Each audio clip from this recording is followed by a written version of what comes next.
আল্লাহ সুবহানাহু ওয়া তাআলার দায়িত্ব হচ্ছে রব। আল্লাহ মানুষকে খাওয়াবেন, পড়াবেন, লালন পালন করবেন, এটা তার দায়িত্ব। আর আল্লাহকে ইলাহ হিসেবে মানবে, এটা কার দায়িত্ব? বান্দার দায়িত্ব। ওয়ামা খালাকতুল জিন্না ওয়াল ইনসা ইল্লা লিয়াবুদুন, আমি জিন আর মানুষকে সৃষ্টি করেছি আমার দাসত্ব করার জন্য। যদি অনুবাদ করতাম আমার ইবাদত করার জন্য, তাহলে আপনি বুঝতেন মসজিদে ঢুকে বের হয়ে গেলাম, ইবাদত শেষ। সিয়াম পালন করলাম রমজান মাসে, ইবাদত শেষ। মসজিদের বাইরে আর ইবাদত বলে কিছু নাই। এই জন্য অনুবাদ করলাম ওমা খালাকতুল জিন্না ওয়াল ইনসা ইল্লা লিয়াবুদুন, আমি জিন আর মানুষকে সৃষ্টি করেছি আমার দাসত্ব করার জন্য। দাসত্ব মানে 24 ঘন্টা, দাসত্ব মানে সকাল থেকে সন্ধ্যা পর্যন্ত, দাসত্ব মানে জন্ম থেকে মৃত্যু পর্যন্ত, দাসত্ব মানে মাথার চাঁদি থেকে পায়ের পাতা পর্যন্ত, সর্বাবস্থায় সকল ক্ষেত্রে, মসজিদে, বাজার ঘাটে, স্কুল কলেজে, ব্যাংক ব্যালেন্সে, কোর্ট কাচারিতে, সর্বত্র আল্লাহর দাসত্বের নাম হচ্ছে দাসত্ব। এটার নাম হচ্ছে উলুহিয়া, এটার নাম হচ্ছে আল্লাহর দাসত্ব। সম্মানিত উপস্থিতি, মানুষ মনে করে যে আমি কেমনে আল্লাহ সুবহানাহু ওয়া তাআলার দাস হতে পারি। আল্লাহর উলুহিয়াত মানা মানে আল্লাহর দাসত্ব গ্রহণ করা, বরণ করা। যে যত আল্লাহ সুবহানাহু ওয়া তাআলার বেশি দাসত্ব করতে পারবে, সে আল্লাহর তত নিকটের। এই জন্য আল্লাহর দাস, এই কথাটাই রাসূল সাল্লাল্লাহু আলাইহি ওয়াসাল্লামের সবচেয়ে প্রিয় ছিল। যে আমরা যখন কালেমা পড়ি তখন আমরা বলি কালেমা শাহাদাতের সময়, ওয়াশহাদু আন্না মুহাম্মাদান আবদুহু, যে মুহাম্মদ আল্লাহর দাস, এটা তার গুণ। আল্লাহর দাস এটা তার কি গুণ? সবচেয়ে বড় গুণ, সবচেয়ে বড় গুণ।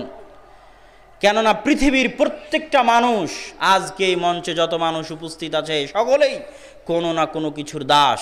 সকলের পায়ে কোনো না কোনো কিছুর দাসত্বের জিঞ্জির বাঁধা আছে। কারো পায়ে টাকার দাসত্বের জিঞ্জির বাঁধা আছে। আব্দুদ দিনার, আব্দুদ দিরহাম, দিনারের দাস, দিরহামের দাস। কারো পায়ে নারীর দাসত্বের জিঞ্জির বাঁধা আছে। কারো পায়ে বিড়ি, সিগারেট, তামাক, জর্দা, গুলের দাসত্বের জিঞ্জির বাঁধা আছে। কারো পায়ে মাদক দ্রব্য, মদের জিঞ্জির বাঁধা আছে। কারো পায়ে জুয়ার আড্ডার জিঞ্জির বাঁধা আছে। কারো পায়ে মোবাইলে গেম খেলার জিঞ্জির বাঁধা আছে। কারো পায়ে ক্ষমতার দাসত্বের জিঞ্জির বাঁধা আছে। সবাই নিজ নিজ জীবনে কোনো না কোনো ক্ষেত্রে কোনো না কোনো কিছুর দাসত্ব বরণ করে আছে। কেউ স্বাধীন নয়। দাবি যতই করুক স্বাধীন, সে অন্ধকার জগতে আছে, তার নিঃশ্বাস বন্ধ। মুক্ত বাতাসে সে নিঃশ্বাস নিতে পারে না। বিড়ি না খেলে সে জীবন পরিচালনা করতে পারবে না। গেম না খেললে সে বাঁচতে পারবে না। জুয়ায় না গেলে সে বাঁচতে পারবে না। টাকা না অর্জন করলে সে বাঁচতে পারবে না। টাকার জন্য জীবন দিতে রাজি আছে। ও টাকার দাস, টাকার গোলাম। ও দাসত্বের জীবন যাপন করতেছে, গোলামির জীবন যাপন করতেছে। আর পৃথিবীর সবচেয়ে স্বাধীন, সবচেয়ে আজাদ, সবচেয়ে স্বাধীন, সবচেয়ে আজাদ সেই যে 100-তে 100 আল্লাহ সুবহানাহু ওয়া তাআলার দাস। আবু বকর, ওমর, উসমান, খালিদ বিন ওয়ালিদ, আমর ইবনুল আস, তাদেরকে রাসূল সাল্লাল্লাহু আলাইহি ওয়াসাল্লাম এমন কোন স্বর্ণের জাদুর চাবিকাঠি দিয়ে যাননি যেটা দিয়ে তারা রোমান আর পারস্য সাম্রাজ্যকে নিজেদের পায়ে পদদলিত করে ধূলিসাৎ করে দিবেন। এরকম কোন জাদুর চাবিকাঠি রাসূল সাল্লাল্লাহু আলাইহি ওয়াসাল্লাম তাদেরকে দিয়ে যাননি। আল্লাহ রাসূল তাদেরকে দিয়ে গেছিলেন 100-তে 100 আল্লাহর দাসত্ব। 100-তে 100 আল্লাহর দাসত্বের কারণে আবু বকরের পায়ে ক্ষমতার গোলামির জিঞ্জির ছিল না যে এটা করলে ক্ষমতা হারিয়ে যেতে পারে, ক্ষমতা আগে ধরে রাখতে হবে, অতএব এটা করা যাবে না। আবু বকরের পায়ে ক্ষমতার দাসত্বের জিঞ্জির ছিল না। এটা করলে টাকা কমে যেতে পারে, এই ভয় আবু বকরের ছিল না যে এটা করলে টাকা কমে যেতে পারে। টাকার দাসত্বের জিঞ্জির আবু বকরের পায়ে ছিল না। এটা করলে ছেলে মেয়ে কি বলতে পারে, স্ত্রী পুত্র কি বলতে পারে, দেশের মানুষ কি বলতে পারে, লোকে জনে কি বলতে পারে, এটা করলে এই ক্ষতি হতে পারে, এটা করলে এই সমস্যা হতে পারে। এরকম কোন দাসত্বের জিঞ্জির আবু বকর, ওমর, উসমান, খালিদ বিন ওয়ালিদ, আমর ইবনুল আসের পায়ে বাঁধা ছিল না। তারা ছিল 100-তে 100 আজাদ এবং স্বাধীন মানুষ।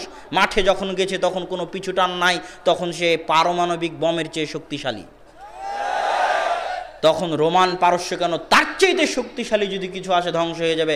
আজকেও পৃথিবীর মানুষ একদল মুসলমান, পৃথিবীর যে কোনো প্রান্তের একদল মুসলমান যদি 100-তে 100 আল্লাহর দাসত্ব বরণ করতে পারে, তাদের পায়ের নিচে পৃথিবীর সকল ক্ষমতা ধ্বংস হয়ে যাবে। 100-তে 100 যদি আল্লাহর দাসত্ব বরণ করতে পারে, মানুষ পারে না। মানুষের অভাব আল্লাহর দাসত্বের জীবন যাপন করার। কেন এটার মধ্যেই আসল শান্তি, আসল মুক্তি, আসল মুক্ত বাতাসের হাওয়ায় আল্লাহর উলুহিয়াতের মধ্যে রয়েছে, আল্লাহ সুবহানাহু ওয়া তাআলার দাসত্বের জীবনের মধ্যে রয়েছে। সম্মানিত উপস্থিতি, আমরা আলোচনা করছিলাম তাওহীদের, রব এবং ইলাহের পার্থক্যের। রব এবং ইলাহের পার্থক্য বলতে গিয়ে আমি পণ্ডিত জওহরলাল নেহরুর একটা বক্তব্য উল্লেখ করে থাকি যে পণ্ডিত জওহরলাল নেহরু যখন কংগ্রেস আর মুসলিম লীগ যখন ভাগ ভাগ, আলাদা পাকিস্তান, লড়কে লেঙ্গে পাকিস্তান, ছিনকে লেঙ্গে পাকিস্তান, যেখানে মুসলমান বেশি সেখানে পাকিস্তান বানাবো, আর যেখানে মুসলমান নাই সেটা হিন্দুস্তান হয়ে থেকে যাবে, এই রকম যখন পরিকল্পনা হলো, তখন পণ্ডিত জওহরলাল নেহরু অখণ্ড ভারতের দাবি নিয়ে বলেছিলেন যে মুঝে হিন্দু মুসলমান में कोई फ़र्क नज़र नहीं आता, हिंदू मिट्टी के ऊपर रखकर पूजते हैं और मुसलमान मिट्टी के नीचे रखकर पूजते हैं। আমি পণ্ডিত জওহরলাল নেহরু হিন্দু মুসলমানের মধ্যে কোনো পার্থক্য দেখতে পাই না। হিন্দু মুসলমানের মধ্যে পার্থক্য এতটুকুই যে হিন্দুরা মাটির উপর মূর্তি বানিয়ে পূজা করে আর মুসলমানেরা মাটির নিচে শুয়ে থাকা বাবার পূজা করে, এতটুকুই পার্থক্য। হিন্দু যায় দুর্গার পূজা করতে আর মুসলমান যায় দরগার পূজা করতে, এতটুকুই পার্থক্য। এই জায়গাতেই হচ্ছে রব আর ইলাহের পার্থক্য।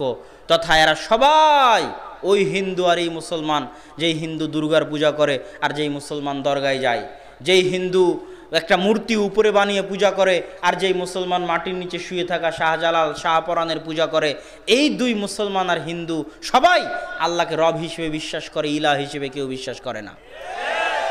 এরা লা ইলাহা ইল্লাল্লাহ এটার দাবিতে মিথ্যুক। তারা লা ইলাহা ইল্লাল্লাহ এই দাবিতে কি মিথ্যুক। এই জন্য আল্লাহ সুবহানাহু ওয়া তাআলা কোরআন মাজিদে ঘোষণা দিয়ে দিয়েছেন যে পৃথিবীর অধিকাংশ মানুষ ঈমান আনার পরেও মুশরিক, ঈমান আনার পরেও মুশরিক। তো ইলাহে যখনই শিরক কি জিনিস, আল্লাহর উলুহিয়াতে, আল্লাহর দাসত্বে যখন সরিষা সমপরিমাণ অংশীদার আপনি কাউকে দিবেন, শেয়ার দিবেন, ভাগ দিবেন, চুল সমপরিমাণ, তখন আপনি শিরিক করলেন। শিরিক মানে হচ্ছে ভাগ দেওয়া। বলে না শরিকানার ব্যবসা, অমুক আমার শরিক, এই জায়গার থেকে শিরিক শব্দটা এসেছে। শেয়ার করা, ভাগ করা মানে শিরিক। আপনি আল্লাহর উলুহিয়াতে সরিষা সমপরিমাণ, চুল সমপরিমাণ অন্য কাউকে ভাগ দিলেন মানে শিরিক করলেন। এটা কেমন অপরাধ? আপনি আপনার স্ত্রীকে খাওয়ান, পরান, বাড়ি গাড়ি দিয়েছেন, ব্যাংক ব্যালেন্স দিয়েছেন, আপনার স্ত্রীর ক্ষেত্রে আপনি হচ্ছেন তার লালন পালন কর্তা। সে আপনার খায় কিন্তু ভালোবাসে আর একজনকে। এটা যেমন অন্যায়, অত্যাচার, জুলুম। সে যেমন তার স্বামীতে শরিক স্থাপন করেছে, শিরিক করেছে, সেটা যদি সরিষা সমপরিমাণ হয়ে থাকে, চুল সমপরিমাণ হয়ে থাকে, তাহলে সেটা অত্যাচার। তো আপনাকে খাওয়ায় পড়ায় কে? আল্লাহ সুবহানাহু ওয়া তাআলা। জমিনে চলেন কার? আসমান কার? ওই যে আল্লাহ জিজ্ঞেস করে নিল না, কোরআনের যে আয়াত দিয়ে আলোচনা শুরু করে নিয়েছিলাম, ওগুলো তো আল্লাহ আপনাকে জিজ্ঞেস করে নিল যে জমিনের মালিক কে? আল্লাহ। আসমানের মালিক কে? আল্লাহ। বৃষ্টি বর্ষণ করে কে? আল্লাহ। ফসল ফলাদি উৎপাদন করে কে? আল্লাহ। জমিনকে শূন্য স্থির করেছে কে? আল্লাহ।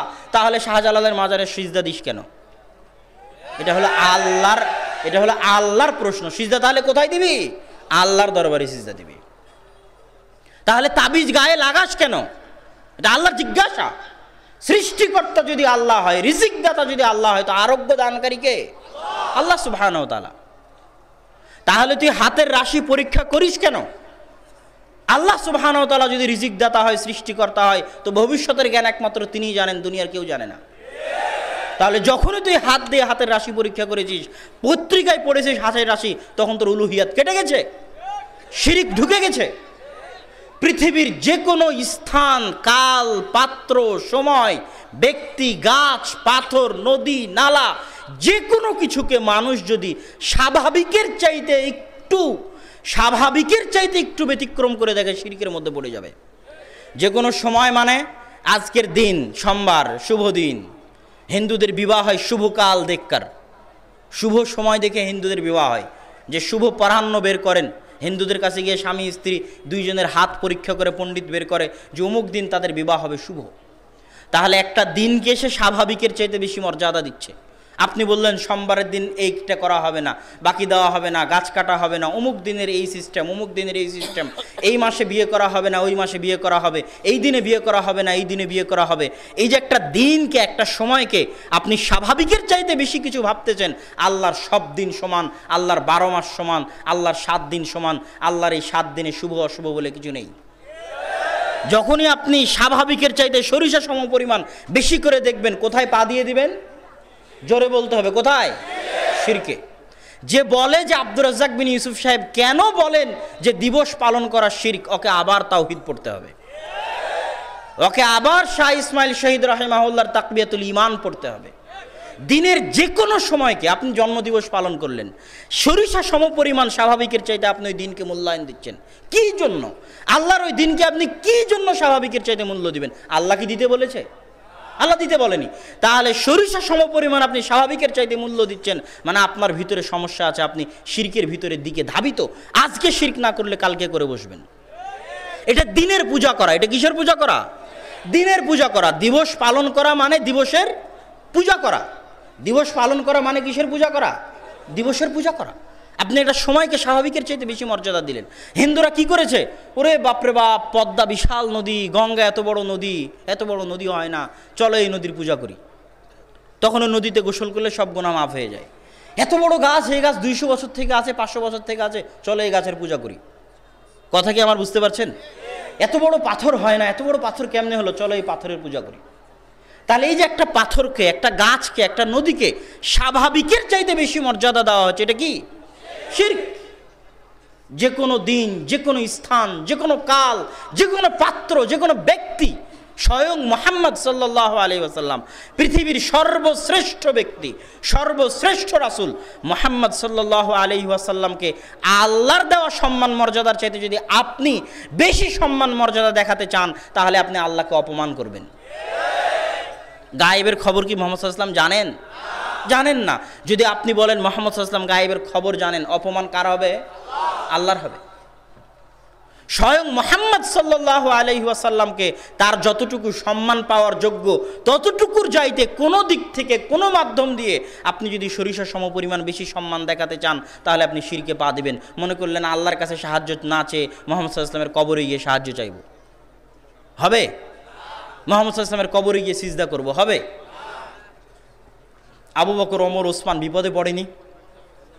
রাজত্ব চালাতে গিয়ে বিপদে পড়েনি? আল্লাহ রাসূলের কবরে গিয়ে সিজদা করেছে নাকি? আল্লাহ রাসূলের কাছে সাহায্য চেয়েছে নাকি? পৃথিবীর ইতিহাসের কেউ কি প্রমাণ দেখাতে পারবে? কেউ যে আবু বকর, ওমর, ওসমান, আলী চরম বিপদ মুহূর্তে আয়েশা রাদিয়াল্লাহু তাআলা আল্লাহর রাসূলের কবরের পাশেই থাকতেন, ঘরেই থাকতেন, তিনি কোনোদিন ওখানেই ইবাদত করতেন। তিনি কোনোদিন আল্লাহ রাসূলের কবরের পাশে থেকে আল্লাহ রাসূলের কাছে কিছু চেয়েছেন? আল্লাহ রাসূলের কবরে সিজদা করেছেন? এটা কেউ একটা নজির, একটা ইতিহাস প্রমাণ করে দেখা পারবে না।